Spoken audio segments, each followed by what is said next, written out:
everyone, and welcome back. Today I'm doing another book review for you. As always, I'm going to split it up into two sections. The first one will be just a general review on how I felt about it, and then the second one will be more spoilery. So if you have read the book, you can chat about it with me, and if you haven't yet, you can pick it up and then come back to this video and watch the second half to see how we compare in opinions. The book I'll be reviewing today is The Voice of Innocence by Lindsay Detwiler. This book follows Emma and Corbin, and this starts off in the present when Emma is around 47, 48 years old, and she's just gotten married for the first time. It comes out in the news that Corbin, who was her first love during her high school years, is being released from prison that day.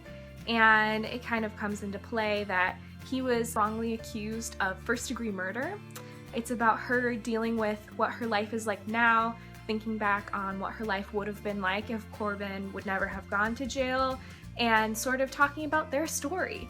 Emma, in the book, she plays clarinet in the marching band, and the marching band performs Thriller, which I was like, this is really meta right now because my college marching band, I play clarinet, and my college marching band performs Thriller. Like if we have a Halloween show, like I know we're doing it again this year, and I was just reading this and was like, is this me? Is this book about me? So I felt a little at home in her mind because, you know, we had a lot of similarities there. That's pretty much it that I can say. That's not a spoiler anymore. I really enjoyed it. I thought it was a nice read that was a good combination of like the sweet romance story of them meeting each other in high school and kind of growing up, mixed with adult situations that hopefully none of us will ever have to face, you know, a loved one being in jail. But yeah, it kind of reminded me of The Best of Me by Nicholas Sparks, only a little bit less cheesy and a little bit more real. So yeah, that's all I'm gonna say without spoilers. So if you don't want any spoilers, goodbye, and here we go.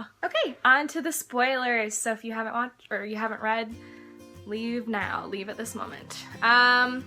So I really liked this. I thought it was really sweet. I thought Emma and Corbin had a realistic relationship, and I liked watching their relationship grow like while they were still in high school.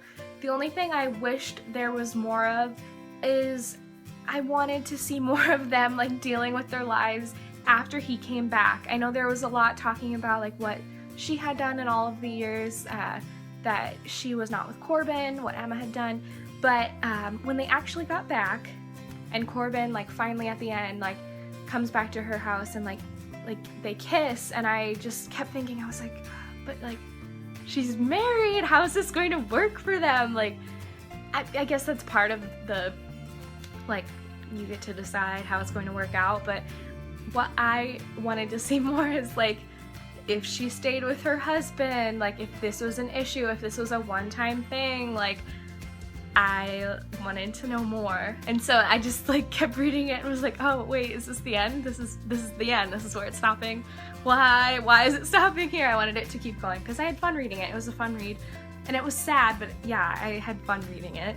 I also thought that her mom was pretty hilarious, and I wanted to read more about her mom because she always just kind of like brought this like bright light when she was brought up, and she was always so good with Corbin, and Corbin was good with her. I like reading about relationships where the person, like the significant other, is like friends with the other significant other's parents.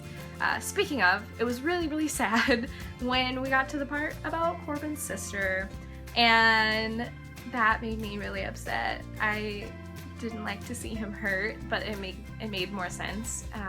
His mom dying was also really sad. The poor kid. Like, he really had a tough time with life, and the whole time I was just like, let me give you a hug. Let's make it not happen anymore. Let's make you happy.